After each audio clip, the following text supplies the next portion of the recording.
Tay, I'm going to enjoy with you guys over here. I love you. Oh, so much fun. Ever. Here we go, guys. Give me a pat. Thank you. Sinister, isn't it? Shocking. What the deep state won't sink to. I'm Douglas Lain. I'm the head of Sublation Media, author of Bash Bash Revolution, a novel that is still available on Amazon, which I will bring up later. And I'm Ashley Frawley. I'm a sociologist at the University of Kent. And I am completely convinced by this conspiracy that is the stupidest thing I've ever heard in my life.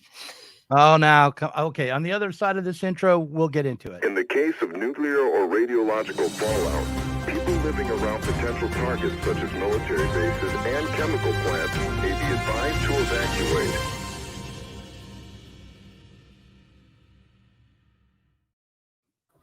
All right, so welcome, Sublation Media viewers. I should say to anyone who's out there watching us on Rumble, hello. We've decided to go ahead and start streaming to Rumble as well as on YouTube and Facebook and all the other places. Twitter, we're there. We are this week going to be discussing a number of things that may seem unimportant, but which I think are worth considering despite everything. So, the Taylor Swift conspiracy. You think it's stupid, right? Okay, so you suggested that we talk about this, and keep in mind, I don't live in America. I have an American accent, but I am Canadian, and I live in Europe. So I am pretty far from all of this, and I looked into it, and I just thought, we are a species that built the pyramids. We have Gothic cathedrals. We built the Roman aqueducts.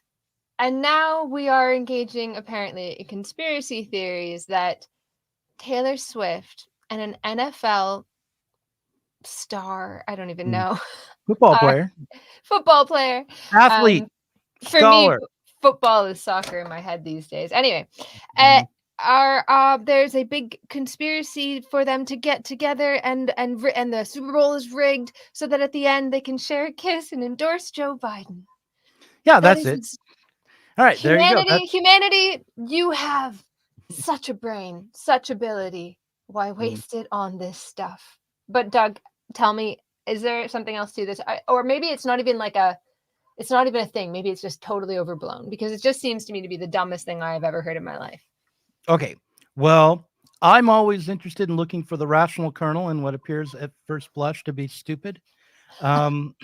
Because if I didn't do that, then I would just walk around ashamed of most of the things that came out of my mouth. So I want to look at the tweet that Vivek Ramaswamy sent out and kind of go over it a little bit. So he says, I wonder who's going to win the Super Bowl next month. I wonder if there's a major presidential endorsement coming from an artificially culturally propped up couple this fall. Just some wild speculation over here. Let's see how it ages over the next 8 months. And then when he was pressed on this, he said, what your kind of people call conspiracy theories, I simply call an amalgam of collective incentives hiding in plain sight. So just to start with, on the question of whether or not the Super Bowl is rigged, well, there's no evidence that it will be or is. But, sporting events have been rigged in the past. A century ago or more, the Black Sox scandal erupted, which was about fixing games. More recently, Pete Rose was exposed for having placed bets on games his team was playing in, both as a manager and a player. But that was baseball. But the entertainment industry as a whole is rife with graft. Back when top 40 radio was a thing, the record industry was known for using payola to create hits. But really, it doesn't really matter if the Super Bowl is fixed, because we know that publicists sometimes stage manage their clients' romantic lives in order to secure a market position. Mickey Rooney and Judy Garland, to be very nostalgic and backwards looking, come to mind. And furthermore, we're living in an age when, the age of the influencer, an era wherein you might see your cousin documenting her romantic life on Facebook as a part of her personal brand. So it doesn't seem beyond the pale to suggest that Taylor Swift's love affair with Travis might be someone inauthentic. I'm not sure by what standard, though. But the main thing is this. We live in a media environment.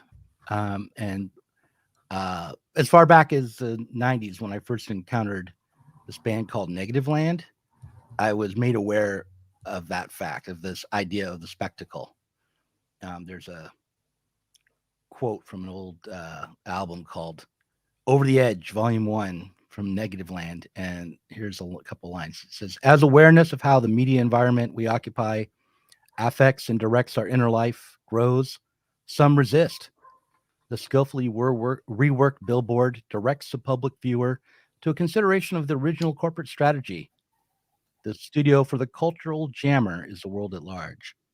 So back then, Negative Land was taking up the radical critique of what Adorno would call the culture industry and what my favorite French radical Guy Debord would call the spectacle, and trying to figure out a way to turn the media environment around to pick it up as a tool for radical art and maybe turn it to the advantage of a quasi-anarchist politics. So the rational kernel within Vivek Ramaswamy's paranoid tweet is this: we are surrounded by ideology, and on various levels, this ideology on our computer screens is being coordinated and directed by the state. So I'll leave it there and let you respond to what Okay. The thing about this is that, is it really a conspiracy? I mean, somebody commented, the quality of our conspiracies has really gone downhill. Yes, this is making me nostalgia for the days of like Area 51 or whatever. Is that what it's called? Oh my God, what's wrong with my brain? Obviously those in power want to use influencers to get whatever message it is across. And part of the fuel for this conspiracy theory was a misnamed clip of audio that said, oh, the key is that we have to get the message across through these, through influencers, like, for example, Taylor Swift. Of course they do that. Absolutely. But I think Trump, strangely, had probably the most level-headed response to this, which was no amount of celebrity endorsement will save Joe Biden. And I think that's a really good point. You don't need to have a huge conspiracy for celebrities to endorse the Democratic candidate, the Democrats. Oh my God. I have to say, I've been traveling all weekend my brain is gone. But anyways, you don't need a huge conspiracy for that to happen. They do it all the time. These are the sort of cultural elite, and they tend very much to lean in that direction. They will endorse Biden as a candidate. The expected people will do the expected things. It strikes me as just extremely odd to big it up into something like a conspiracy. Yes, of course, those who want to hold on to power will put words in the mouth of important people and hope for the best. It didn't work that well for Hillary Clinton, though. As far as conspiracies go, even if it was a good one, even if it was correct, it's not a good one. Well, there's two kind of levels to the conspiracy theory here. One is that the football game is rigged, right? Now, we can't know that. Even if they win the Super Bowl, there's very unlikely that evidence is going to come forward that game is rigged. So, but why rig it? Why rig it so that they can endorse a candidate? What?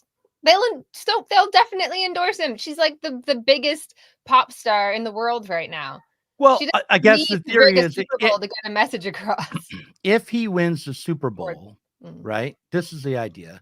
If he wins the Super Bowl, then their celebrity coupledom will be even more significant and get more airplay than it would if he doesn't win the Super Bowl. All right, so that's the reason why. But the idea that things are being staged managed, whether or not the Super Bowl is rigged, is the key. Yes, of course. To this whole conspiracy and theory. And The main point is that even so, let's strip that away. They're not going to rig the Super Bowl. Too risky, not a big enough payoff. They could, okay, they could rig it. It's been rigged before. That's not beyond the realm of the possible. And I think that there would be nothing illegal about fixing an NFL game. The whole thing is driven to make a profit and entertain. It's not. It's self-regulated, right? So there's the public doesn't have any right to have authentic NFL games instead of rigged ones. So that's not a huge political conspiracy, even if the games are all rigged, right? But let's just say it's not, because it doesn't matter. The main point that Vivek Ramaswamy is making is that the entire stage managed approach to politics is a conspiracy against the public. And I'm not saying this because I'm a big Vivek Ramaswamy supporter or because I think Trump is less of a part of the spectacle than Taylor Swift. I think he is just the same in a lot of ways, but it's worth noting what the rhetoric is and what's true in it. I want to run another clip. I have a clip of Vivek Ramaswamy here. Yeah. What the deep state really is it is old world Europe pre-1776 rearing its head again. I'll tell you what I mean by that. Mm-hmm. For most of human history, there was a deep skepticism that we could actually self-govern, that we, the people, could be trusted to make our own decisions of how we govern ourselves. Because for most of human history, the way it was believed is only kings actually had the enlightenment to know what was best for you. So in some ways, the deep state predecessor was the monarchy.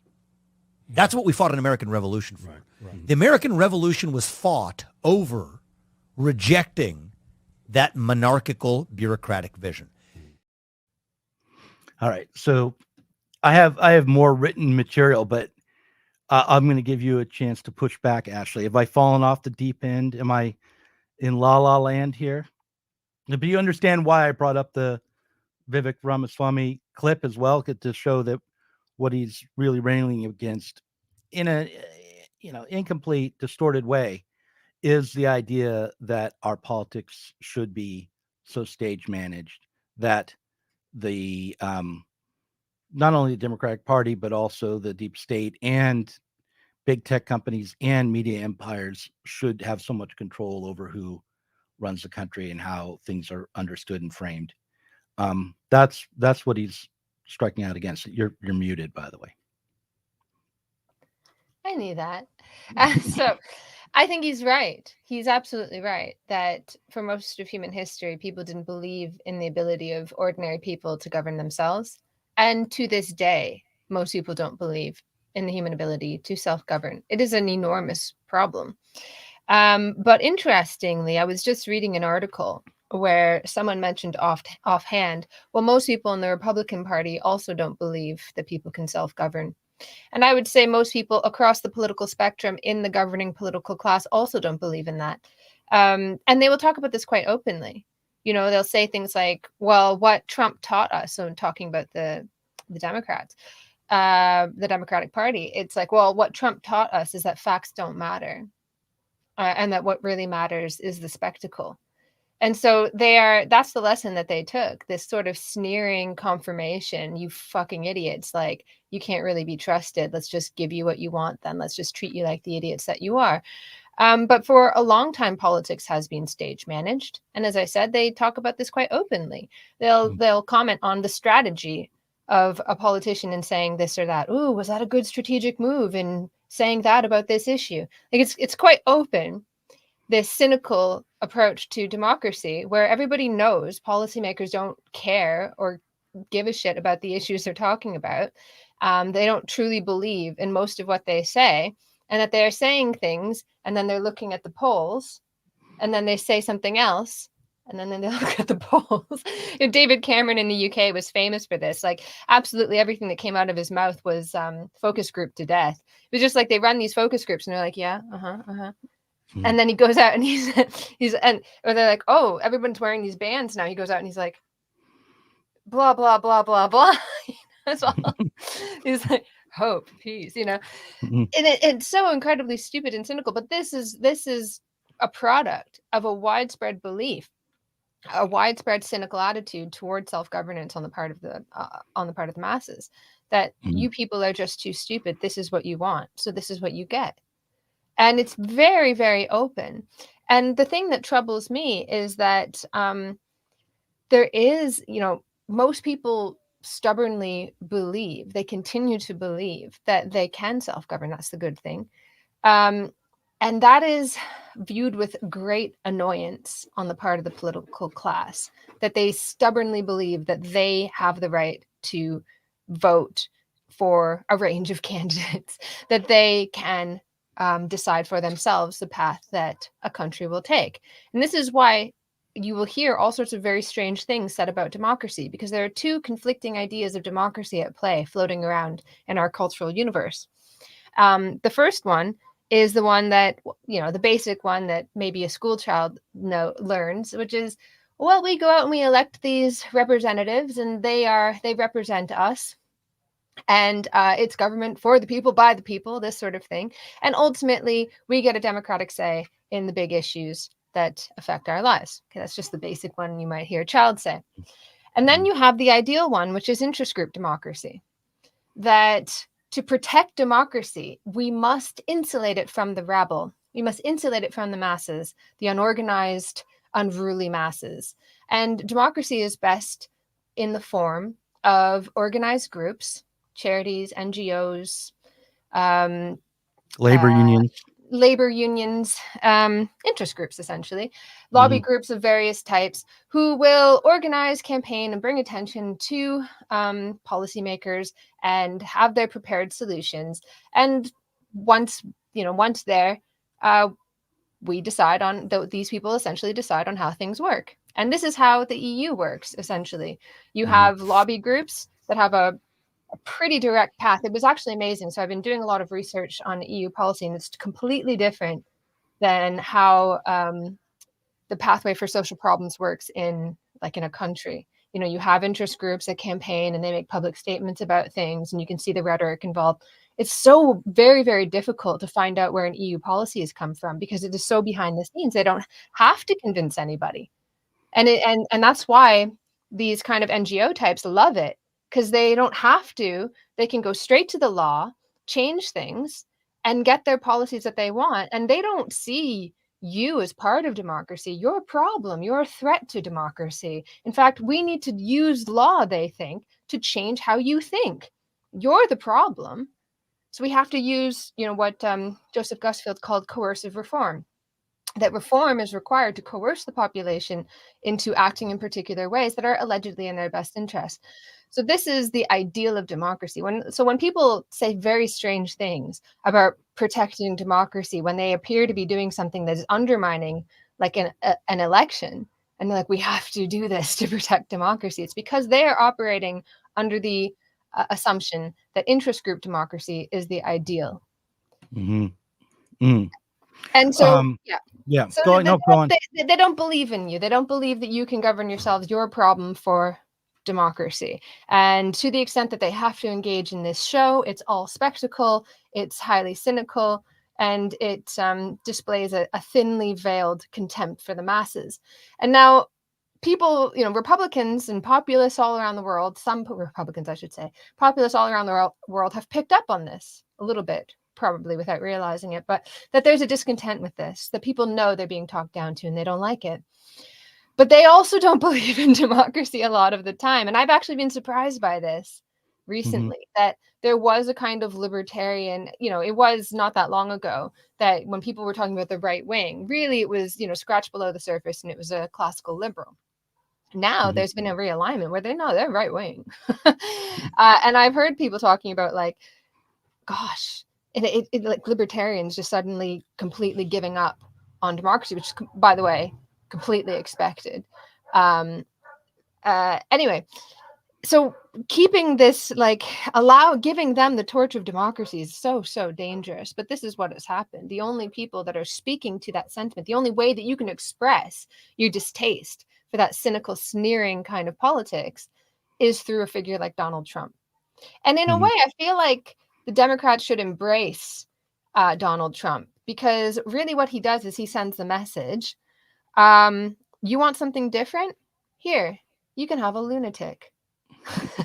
Oh, you didn't like that? You didn't? Oh, was that bad? It's okay. You can come home. I'll make you a hot chocolate. It's all right. Mm-hmm. Mm-hmm. Yeah. Well, the thing about Vivek Ramaswamy is, I guess he's coming across like a lunatic, but I think he is. I was talking about Trump as a lunatic. I know. I'm just going to say, Vivek Ramaswamy is a big Trump supporter. Some people say he's vying to be the vice presidential candidate in this election. But there's Trump, and then there's Trumpism now. And if someone is trying to, take the torch and run down the track with it, it would be Vivek Ramaswamy. And I think it's significant to, like, John Bunch told me he thought what Vivek Ramaswamy says is just boilerplate. And in a sense it is, because it is the kind of old Republican stance, American Republican stance of opposing big government, right? And wanting to give people the ability to govern themselves and to push people into being more independent. And this was the ideology that propped up neoliberal changes in America. This is the what was behind the push for deregulation. But it's now taking place on a different level. The rhetoric has a different cadence. It doesn't mean exactly the same thing. It's not about keeping the government out of the corporate sector or cutting corporate gains taxes, or it's about not having the government regulate your speech, or it's about not having the government tell you, try to lock up your preferred candidate using what they think of as lawfare. It's more political now. It's like saying you're not just it's not just the government's meddling with your life through regulations, but it's directly trying to usurp what were the old standards of constitutional republicanism. That's what's being claimed. And the thing is, that's largely true, and it's been happening for a while now, certainly since September 11th. So what is most troubling to me in this moment then is the way in which this is being cynically done on the part of the Republicans. I have written down, like, Trump ultimately wants simply to take the deep state and transform it into a group of loyalists to him rather than overcome it. And perhaps that's all he could ever do. But it is worth underscoring the political reality that someone like Vivek Ramaswamy, again in a kind of distorted way, is pointing to, which is that we're living at a time when things are becoming more and more authoritarian, and that's why these conspiracy theories have traction and get traction and seem so legitimate, even when they're insane. I mean, I'll just say straight up, I think that Taylor Swift probably will endorse Biden. And I bet there's some calculated quality to her relationship with this football player guy. But that doesn't make her an agent of the deep state or a psyop either. The spectacle is a structural fact about society. It's not only a conspiracy run by a few, but the deep state is part of it for sure. I had some other thing written down. Let's see if I can. There's a quote. But what I wanted to say was, Okay. The trouble is that it's very cynical. And this is what I'm trying to get at when I say that we made a massive, or like, I don't know, politics has made a massive mistake in handing these things over to the right, because it's extraordinarily opportunist and they'll abandon it when it suits them. So now they can pose as champions of freedom. But what has happened is there has started to be a kind of a coming home. They claim to be libertarians, but they let it all go You know, they have this sort of post-liberal turn where people are proudly calling themselves post-liberal. And that's the kind of path that a lot of these supposed champions of freedom are taking. And then who's left? Nobody believes in freedom and in the Constitution and any of these things. It's all cynicism. That's not a good place to be. We saw this in the hearings about the pro-Palestinian protests on Ivy League campuses, and how these university presidents were dragged before the Congress and interrogated, not on failing to create standards in their universities that were in line with the Bill of Rights, but rather failing to include Jews in the DEI list of protected categories, and to use anti-Semitism as a cudgel, accusations of anti-Semitism as a cudgel to beat back political speech on campus. So we've got the Republicans now cynically trying to use the same arguments and reasoning and political institutions and rules to squelch political expression, in the same way that the Democrats had been for quite a while, in the same way as Republicans had been at the beginning of the 21st century. So yeah, obviously the two major capitalist parties aren't going to save us here. They're not going to bring real politics to the people on a platter. But at the same time, when people on the left are too quick to just dismiss something like this Taylor Swift conspiracy without kind of poking around to find the rational kernel in it, I think we miss an opportunity.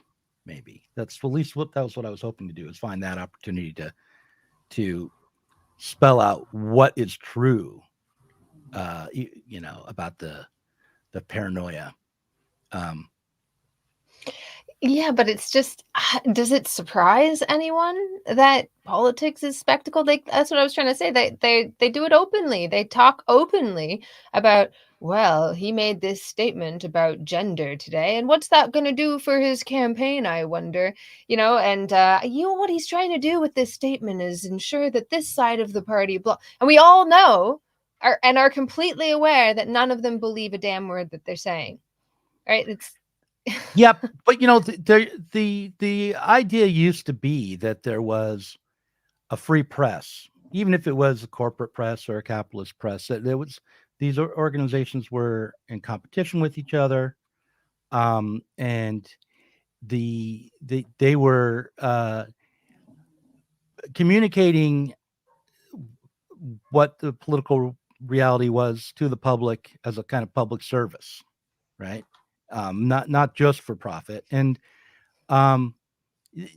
that idea has fallen away. So the cynicism so it used to be that we would have a way we knew that the politicians wanted to get elected and they had their own interests, and that there were interest groups, largely corporate interests, that were directing how policy would be put together. People knew that, but now there's a cynicism about the mainstream media that's probably deeper and more profound than it's been at least in my lifetime, so that all of it is seen as a part of the same state apparatus now, and for at least by these populists, it's seen that way. And the unfortunate thing is that they're the ones who are dissenting against the system as it is, rather than any left organization or left movement. And they are, because of the limitations of their populism, they're not able to see the structural. It's always cast as a problem of a few bad apples, the problem of these particular players, whether it's Bill Gates or George Soros or whoever it might be, rather than something that is actually arising from the failure of our politics and our economic system both. And that's a really important point. and I can't emphasize it enough, and I will emphasize it after I make one point. This was always the danger of using this kind of cancel culture, of being blasé about free speech, this sort of thing, and being like, oh, well, it's all an illusion under capitalism, so who cares? We can just throw it out when it suits us. What we were warning about for such a long time was that this will be used against you. You cannot always trust that the capitalist is going to be on your fucking side, obviously. When it no longer suits them, they'll use it against you. When your enemy is in power, they'll crush you too. If that's the path that you want to go down, you just want to use force to get what you want, you'll have it used against you as well. And I think that there needs to be some ownership of this on the left, amongst communists, amongst libertarian communists, amongst whatever you want to call yourself, Marxist. There has to be somebody here who's going to stand up for freedom, because the left have abandoned it and have used cancel culture, they think, to their benefit, now having it used against them, have used identity politics, they think, to their benefit, now have it used against them, created this kind of shit show. Somebody has to stand up, even just for liberal freedoms, which is what we're trying to do here. But the second point that you make is one of the core problems with conspiratorial thinking is that it betrays a deep belief that if it were not for these bad people, everything would be fine. That the system would work if we could just root out these individuals, these groups, whatever it might be.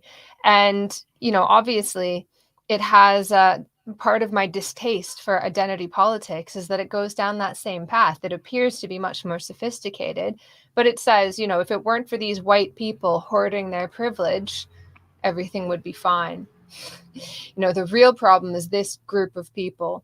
That's not something we want to start saying. Even when we talk about capitalists, even when we talk about bourgeoisie and proletarians, we're not saying, oh, if it weren't for these evil people who are bad, the good people, the proletarians, would rise up. That is not the analysis that we make. We talk about a system that pushes people to do things regardless of whether or not they are good people, regardless of whether or not they want to do it. In fact, so many capitalists don't want to do it. They have to. On pain of starvation. They'll go be workers themselves if they don't do it. I always give the example of Ariana Huffington. She works herself to death one day and passes out, smacks her head on a table. And this causes her to see the light, that she'd been working too hard. So she goes on this wellness quest and eventually starts a company called Thrive, in which they have beds in the offices, allegedly for your wellness. But why are you going home? We've got a bed here.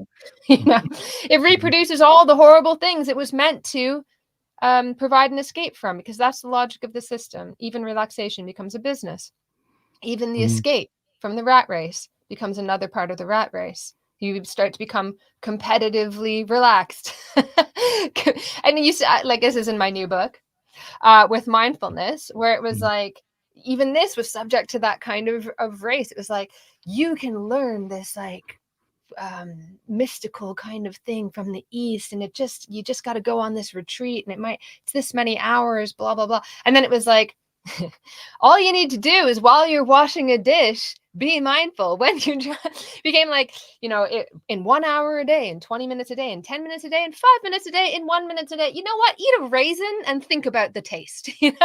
This sort of like competitive drive down. Do it as quickly as you can. There was these mindfulness gurus who was like, imagine that a year from now, your personal mindfulness trainer will promise that they will reduce your time to relaxation by 20%. This is what it becomes. So the system is not all right. The system itself is not all right. It's not the people. It's not that they're bad, and rooting them out won't do a darn thing. You have to understand what is pushing people's hands. Yes, there might be conspiracies. As you've been going down this path, let's just do it. Yeah, let's just say that they are conspiring. The World Economic Forum wants to control your mind. They fucking do. Everybody in power does. Of course they do. Why? Why do they want to do that? because you can't be controlled. You stubbornly believe in your own free will still, and you keep making mistakes and engaging in behaviors that appear, at least on paper, to cause all kinds of problems and destroy the world. But it's not you, it's the system that's causing these problems, but they can't let that go. Of course not, right? I mean, no, who can, right? Our whole existence depends on the continuation of this system. It's a strong incentive not really to question it very deeply. Can't really go on mainstream media and do that. I was doing that today. I had an interview at the BBC. Watch out for that, by the way, next week, Radio 4. Oh, yeah. What were you talking about?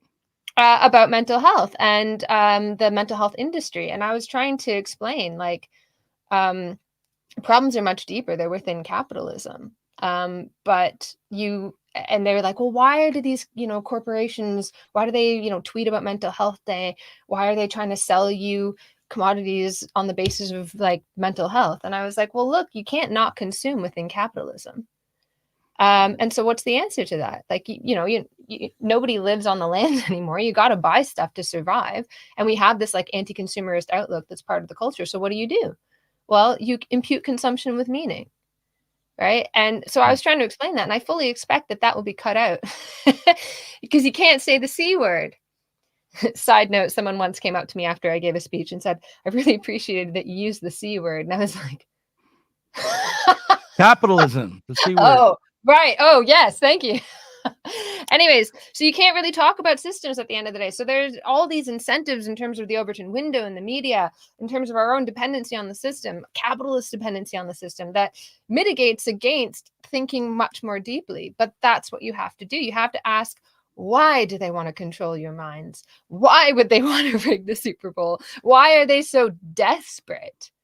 Why are they engaging in fantasies of knocking out phone communications and internet?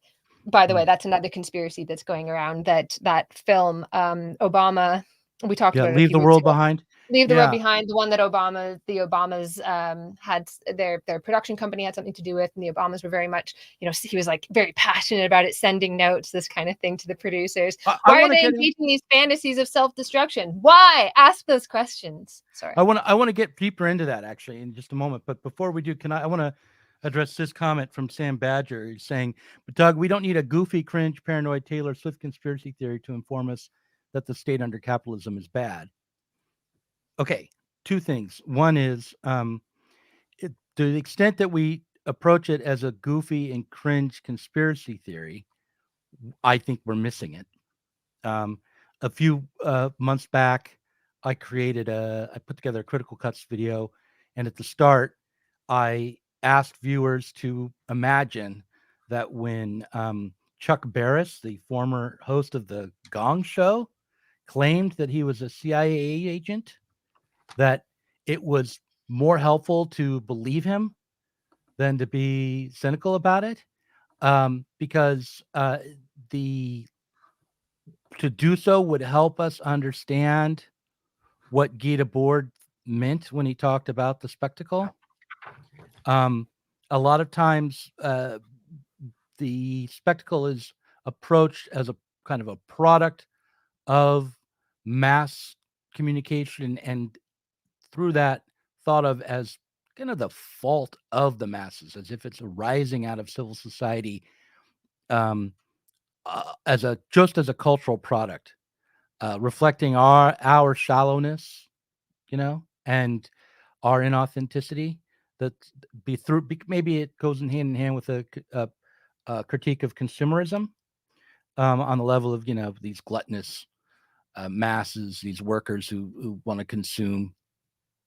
But in the 1988 comments on the Society of Spectacle, Debord writes,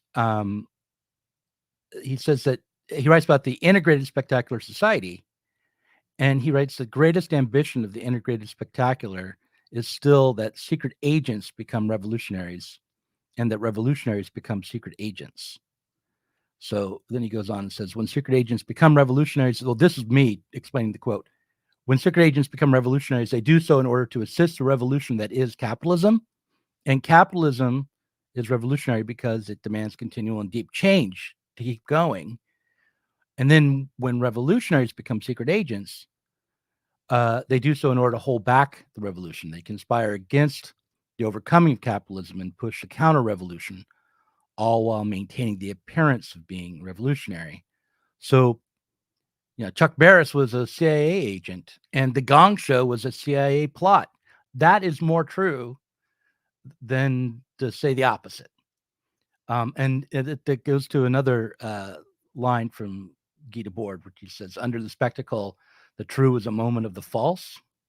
So even if Chuck Barris was lying, we're still better off believing him because it speaks to the truth of our situation more directly.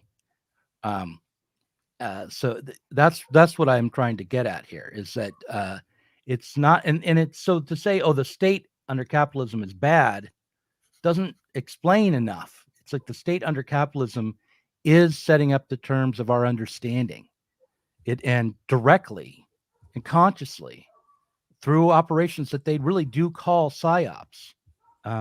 It's not paranoid to think that you can. They make those documents about their psychological operations public.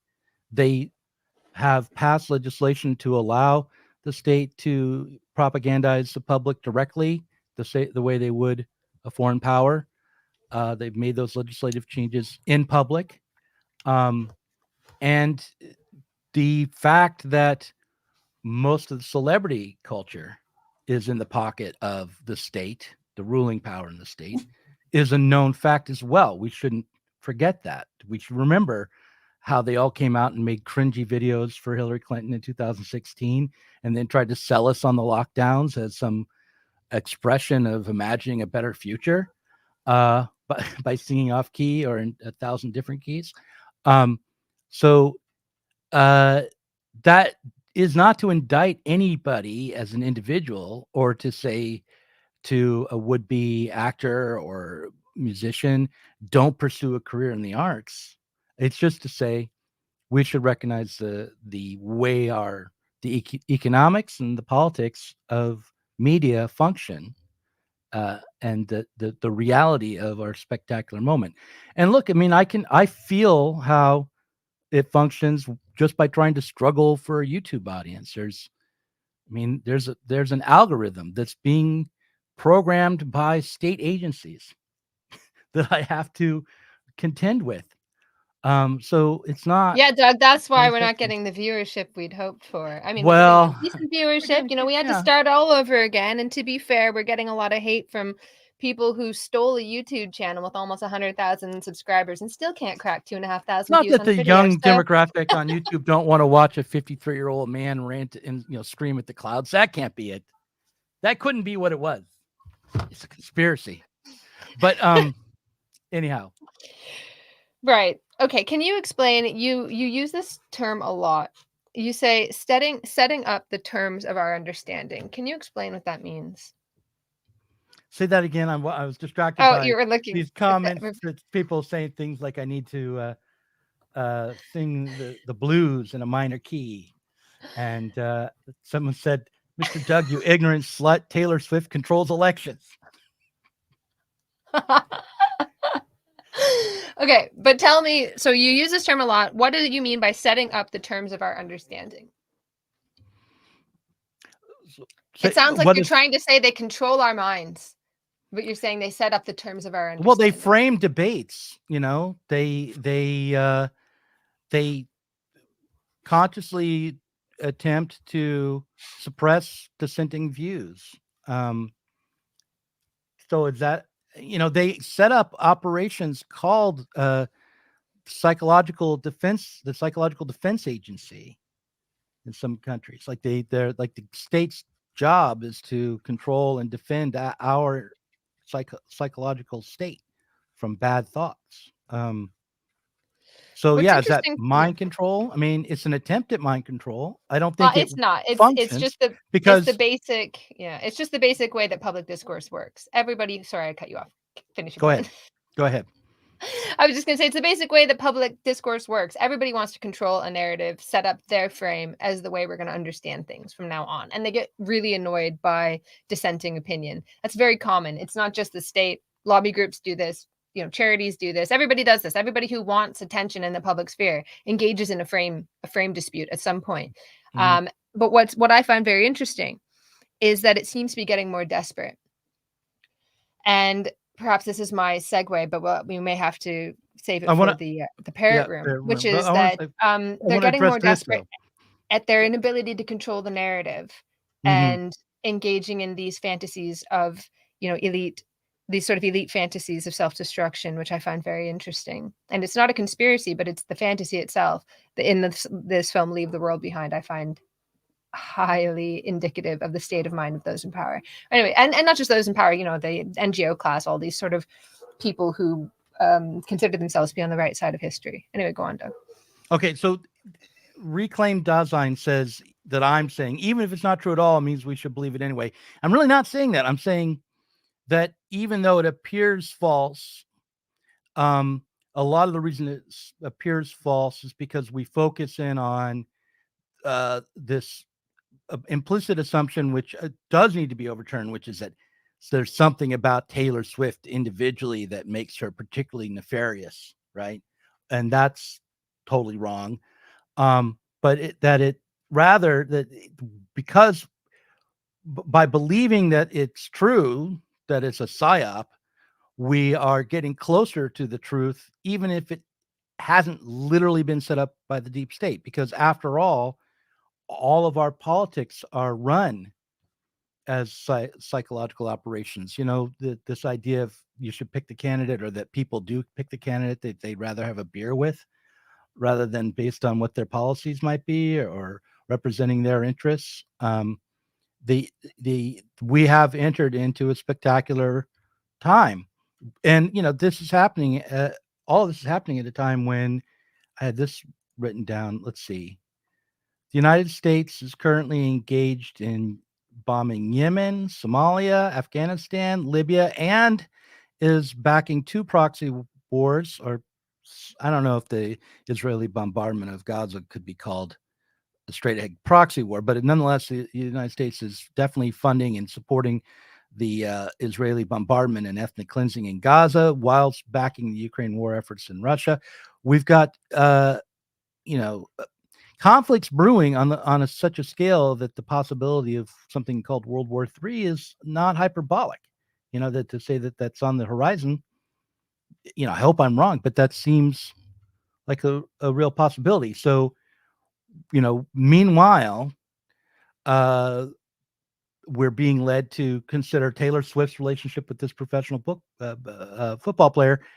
And the key to coping with that is to see what's true about the accusations, rather than, and then not stay at the level of Taylor Swift, but to think about, well, what do we need to do to develop a politics that's independent of all this, that can actually overcome the deep state, that can actually overcome capital. And that seems like a pie in the sky utopian thought, but I think it's worth trying to have it. Yeah, I think I often say, like, I love going down rabbit holes of conspiracy theories, because these people who've gone off the deep end like that, they are fearless in some of the stuff that they bring together. And you can often learn a lot. They got time on their hands. Like, nobody in these conspiracy theories has young children, I can tell you that. Or they're not caring for them particularly well, because man, the amount of time that they come, like, sort of just shoving more information in here. They do great research. Here's the problem. They use entirely inductive logic. So they will come up with some really interesting finds about, oh, this person was there. And, I remember, like, the United States pulled out of Afghanistan, and they don't need the poppies anymore because all the pharmaceutical companies are getting sued for pushing pain drugs on people. So that wasn't a moneymaker anymore. So now they got the vaccines, that sort of thing. I found that actually really interesting. The narrative itself is a mess, but it is true that they pulled the United States economy is extremely closely tied to the pharmaceutical sector, and they had a big problem when the cash cow of pain meds was starting to, people started to realize, this is gonna, this is over now. We can't be pushing this stuff on people anymore. without getting sued. Anyway, so you can often find a lot of stuff in these sort of conspiracy rabbit holes, but I always recommend you tie a rope around your waist before you dive in. You know, you can't start believing the whole narrative. And I find, and what people are, the stories that people are actually telling, what they are trying to explain is in itself really interesting. So I have a friend who's not doing well at the moment, and he's kind of gone off the deep end a little bit, and he keeps coming to me with these conspiracy theories, and I keep saying, you got to tie a rope around your waist, man. But he was like, he became quite obsessive about that temple in the United States with the mattress and all that stuff. And he's like, well, why would they have tunnels, this sort of thing? Oh, and I the was tunnels, like, yeah, and I was like, why would a story like that, an obscure story, travel so far? That's what was interesting to me. Like, why is this person in their bedroom in the UK so interested in these tunnels Jews are actually building?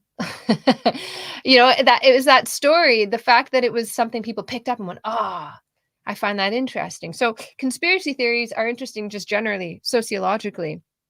But as I was getting at before, they use an entirely inductive logic. They continue to bring in all sorts of crazy information to prove one point, and they don't try to disprove it.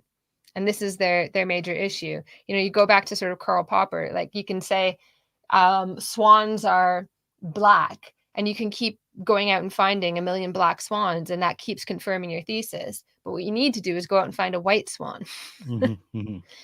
And this is not what people are doing.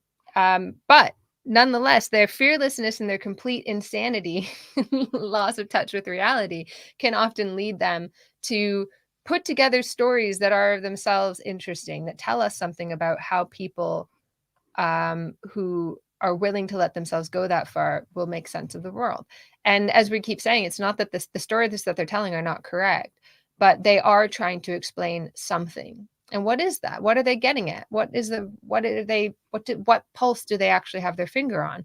And I think it is a sense of a desperation on the part of those in power to control the narrative, and seeing that slip out of their hands. And so they start trying a little bit harder. And then, of course, the conspiracy theorist says, and they're going to, rig a Super Bowl, that sort of thing. No, they're engaging in a frame war, and they're often losing. And so they, sure, like, let's reach out to as many celebrities as possible. It becomes completely imaginable, all of these sorts of conspiracies, but they're not able to make the system work. They're not able to fix the problems that are making them desperate in the first place. Yeah. Someone says never go full Popper, right? I know. I was about to say, I when I talk about Karl Popper, keep in mind that I am channeling in my head a presentation I gave 2008 or something, where I came down firmly on the side of Kuhn. Don't worry, but at least, but I found Karl Popper's paper where he talks about the swans to be interesting when it comes to conspiracy theories. Yes, okay, I do. I am on the side of Kuhn, but anyway, go on. Yeah, I mean, the problem with conspiracy theories is not that they implicate the world as corrupt in a way that is untrue. But what the problem with conspiracy theories is the opposite. Is that they hold on to the idea that the world could function on the terms that it has now, in a way that isn't corrupt. So that if it weren't for X bad group. So like that, the worry about the tunnels under some temple is a perfect example of the exception to my rules. Like when you encounter a conspiracy theory, look for the rational kernel. There isn't one there. But with something like, this X celebrity is, working with the Democrats and the deep state to stage events to get Biden elected. Well, you know what? That's like just literally true. Like that happens. and so like, and then the question should be, well, why does this example seem inflammatory? But the fact that I think it was I don't know, Matt Damon came out for Bloomberg or something. I mean, maybe he didn't, but when something like that happens, that seems fine. But why what is going on with our celebrity culture, and what does it actually mean about our politics that we have this fusion of celebrity and politics the way that we do? Yeah, that's a good question, Doug. What is it about your American celebrity culture? I think Yeah, unlike it's again. your Canadian culture or your British culture, it has nothing to do with celebrities over there. No, I'm just joking. But I think, okay, if I were to offer an answer, I would say that it speaks to this elite contempt for the masses. And I always use the sort of example that always stuck in my mind was like, I remember doing this show once where somebody on the panel goes, what are our politicians for if not to set an example for us? And everyone goes, yeah. And I was like, they're not our fucking parents. Yeah. What are they for? They're to represent our interests, and they're to teach us how to behave properly. Didn't you know that, Doug? But the fact that Mr. someone T just was there for, someone just said that offhand, and everybody goes, yeah, they should be setting it. Like, what, we're fucking children. But that this like turn towards celebrities is like, I am this person that's able, I am great, I have able to achieve, have been able to achieve greatness. I rise above the rabble and tell you, it's this incredible contempt for ordinary people, and people see it, they smell it, they knew it. That was the problem with Hillary. It was like all of these celebrities basically being like, you fucking idiots, you better vote for her. You're voting against your own interests if you don't. We're these great people on the right side of history, and you're just these awful, do what's good for you, And people didn't listen. And what I want to talk about in the Parrot Room is this elite fantasy of World War III, where it's like, fine, you won't listen, then you'll get what you deserve. I want to talk about predictive programming in the Parrot Room. And the new Vision Pro, which I both hate and fear and want. Here it is. What is this thing that I'm holding? Literally.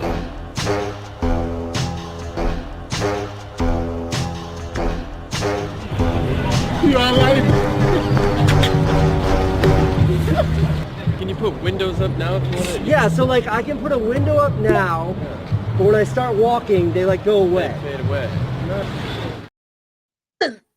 So, I want to point out to everyone that my novel Bash Revolution is about a story of a kid who's facing the fact that, one, the world is at risk of a nuclear war between the United States and Russia, and two, an AI has developed augmented reality goggles which will save humanity by diverting them away from being involved in politics altogether and taking over the world.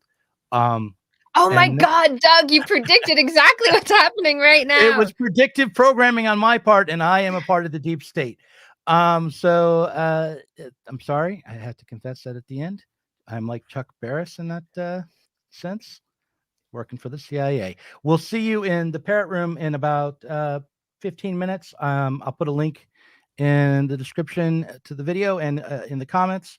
And thanks for watching, and hopefully next week I'll be a little bit less paranoid and insane. But in the case of nuclear or radiological fallout, people